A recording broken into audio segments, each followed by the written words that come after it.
à propos de Liv Maria de Julien Kerninon, lu à la médiathèque de Pierre Bénite pour le prix Summer 2021.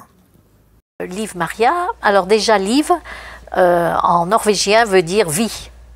Et là, tout au long du livre, en fait, on voit que c'est une fille qui aime la vie. L'auteur est très habile à nous captiver et à tenir le suspense jusqu'à la fin, en fait.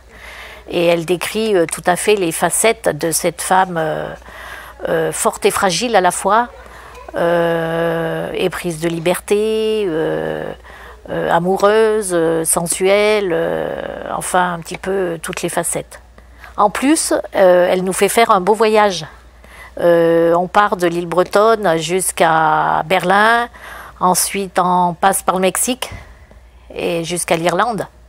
On était emportés par le récit, on partage les états d'âme de cette jeune femme, et puis petit à petit avec elle, on s'imagine ce qui va se passer. On se dit c'est pas possible, elle va craquer d'une manière ou d'une autre, elle peut pas supporter ça. Et c'est vrai que c'est très prenant.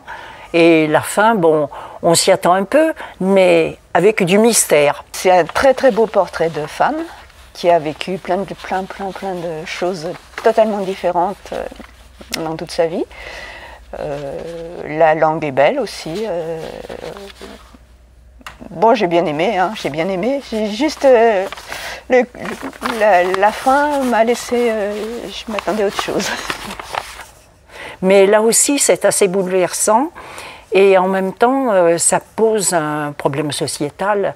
Des jeunes filles, des adolescentes qui tombent sous les griffes, si on peut dire, d'adultes qui se servent d'elles et puis qui, en fin de compte, bon, c'est un moment agréable passé et puis ils l'oublient, reprennent leurs bonnes habitudes de vie familiale, hypocrite, mais enfin, voilà. J'avoue que la fin, ça m'a un peu déçue.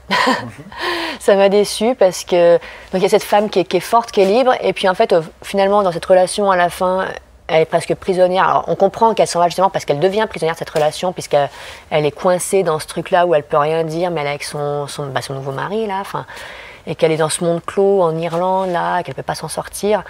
Donc on comprend qu'elle va fuir pour s'en sortir, mais on ne sait pas du tout en fait où elle va, et ça laisse un goût de pas fini, quoi. Enfin, Après je comprends l'idée de l'auteur aussi, de pouf, elle disparaît, mais pour le lecteur c'est un peu rude, quoi. On aurait bien aimé savoir quand même. J'ai lu le livre avec beaucoup d'intérêt, mais j'ai pas apprécié la fin. Voilà. À la fin, Liv se pose beaucoup de problèmes moraux qu'elle ne s'était pas posés au début.